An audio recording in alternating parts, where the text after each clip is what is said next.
नमस्कार। आज हम भारत के वैश्विक शक्ति बनने के सफर पर एक गहरी नजर डाल रहे हैं। हमारे पास श्रोताओं के भेजे कुछ दस्तावेज, कुछ शोध और नोट्स हैं। तो आज इन्हीं स्रोतों का विश्लेषण करेंगे, देखेंगे कि क्या खास बातें सामने आती हैं। जी हाँ, कोशिश यही रहेगी कि इन स्रोतों से मुख्य जानकारियां निकालकर समझें कि भारत इस रास्ते पर कहाँ खड़ा है। बिल्कुल।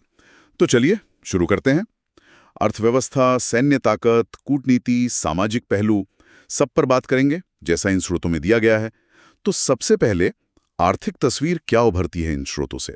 स्रोत बताते हैं कि 2023 में अर्थव्यवस्था का आकार करीब $3.5 ट्रिलियन था। अच्छा, मतलब दुनिया में पांचवी या छठी सबसे बड़ी? हाँ, और अनुमान ये भी है कि 2025 तक शायद चौथी बन जाए। और अगर हम परचेजिंग पावर पैरिटी यानी पीपीपी की बात करें, हाँ, खरीदने की ताकत के हिसाब से। बिल्कुल, उसके हिसाब से तो भारत पहले ही तीसरे नंबर पर है। और विकास दर, वो तो काफी चर्चा में रहती है। जी, करीब 6.5 से 7% के आसपास बताई गई है FY 24-25 के लिए, जो बड़ी अर्थव्यवस्थाओं में सबसे तेज है। कुछ अनुमान तो ये भी कहते हैं कि 2030 तक तीसरी सबसे बड़ी अर्थव्यवस्था बन सकता है भारत। कि तो बहुत सकारात्मक तस्वीर लगती है। हाँ, लेकिन इन्हीं स्रोतों में एक और पहलू पर जोर है। अर्थव्यवस्था का बड़ा हिस्सा, मतलब करीब 55%, सेवा क्षेत्र यानी सर्विसेज से आता है। ठीक है। पर रोजगार का सबसे बड़ा हिस्सा, लगभग 45%, अभी भी कृषि पर निर्भर है। ओह, जबकि कृषि का जीडीपी में योगदान तो काफी कम है। हाँ, सिर्फ 18 से 20%।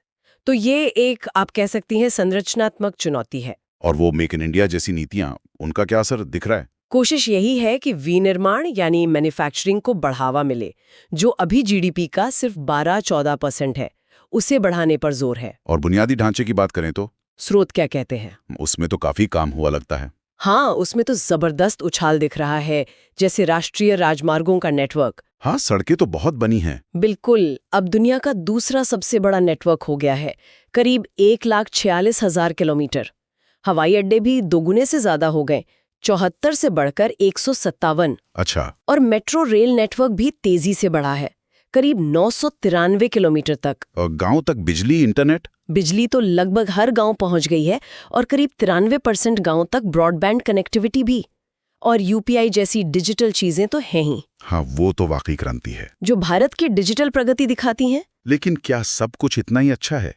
कोई दूसरा पहलू भी है? एक आंकड़ा है विश्व बैंक के लॉजिस्टिक्स परफॉर्मेंस इंडेक्स 2023 का।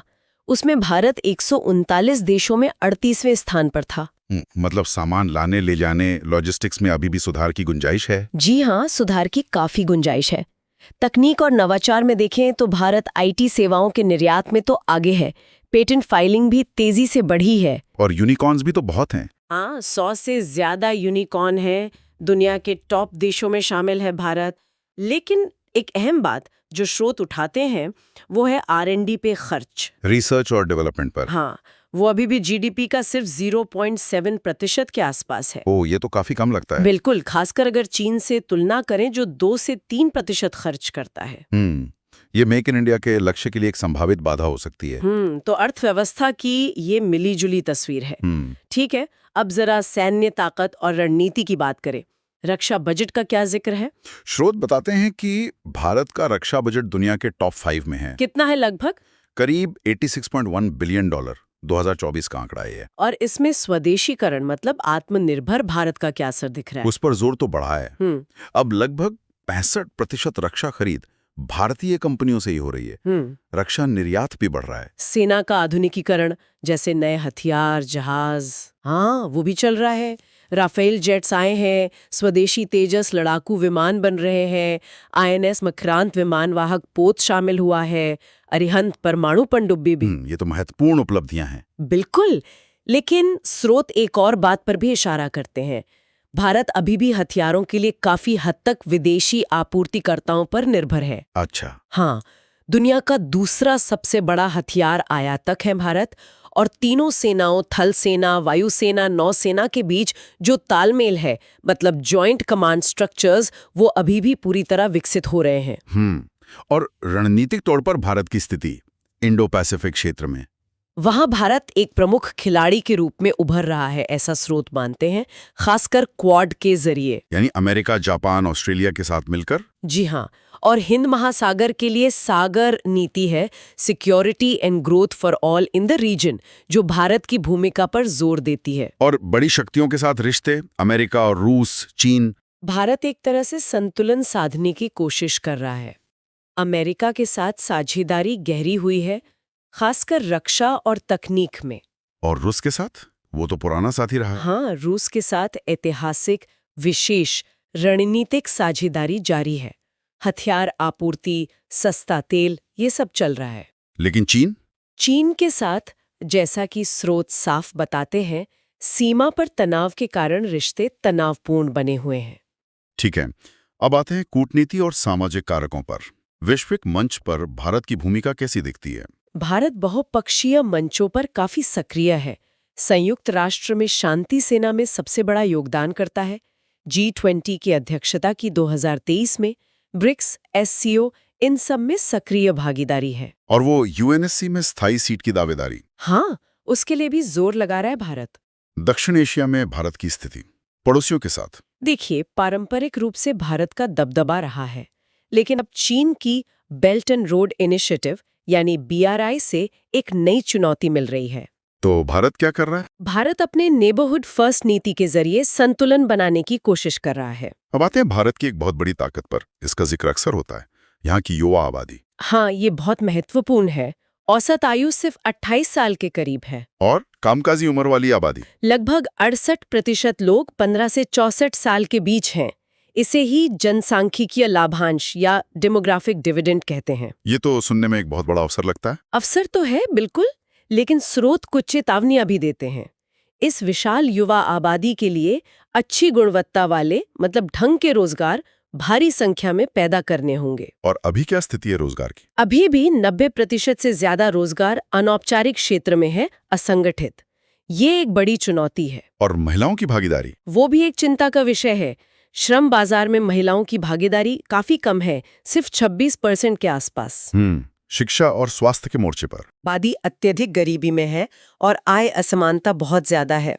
एक आंकड़ा बताता है कि ऊपर के 10% लोगों के पास देश की 77% संपत्ति है। बाप रे, 77%?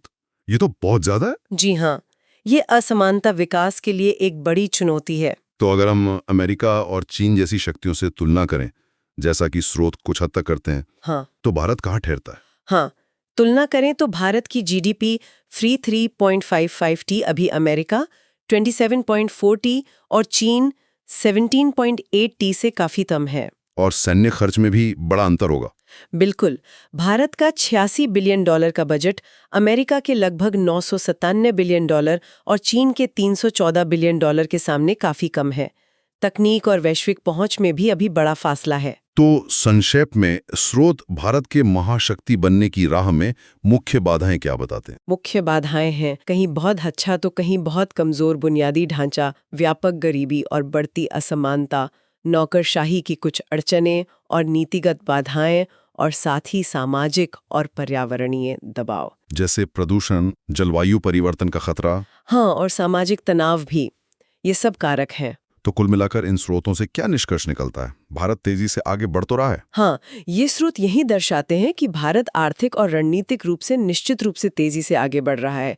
वैश्विक मंच पर उसकी आवाज ज्यादा सुनी जा रही है और भविष्य के अनुमान भी आशाजनक हैं। तो क्या हम कह सकते हैं कि भारत एक उभरती हुई प्रमुख शक्ति है? बिल्कुल, भारत निश्चित रूप से एक प्रमुख उभरती हुई शक्ति है, लेकिन वैश्विक महाशक्ति का जो दर्जा है, जैसा अमेरिका या चीन का है, वहां तक पहुंचने के लिए भारत को अपनी अंदरूनी चुनौतियों से लगातार निपटना होगा। खासकर वो मानव पूंजी विकास वाली बात। हाँ, मानव पूंजी विकास, गुणवत्तापूर्ण रोजगार सृजन और बुनियादी ढांचे से जुड़ी जो बाधाएं हैं, उन्हें दूर करना होगा। स्रोतों का सार यही है। और जाते जाते श्रोताओं के लिए एक विचार छोड़ जाते हैं। इन्हीं स्रोतों के आधार पर क्या भारत का ये विशाल जनसांख्यिकीय लाभांश, युवा आबादी, वाकई एक सुनहरा मौका साबित होगा, या फिर अच्छी नौकरियों और समावेशी विकास की कमी इसे एक बड़ी चुनौती, शायद एक बोझ में बदल सकती है? हाँ, ये एक बड़ा सवाल है जिस पर सोचना जरूरी है।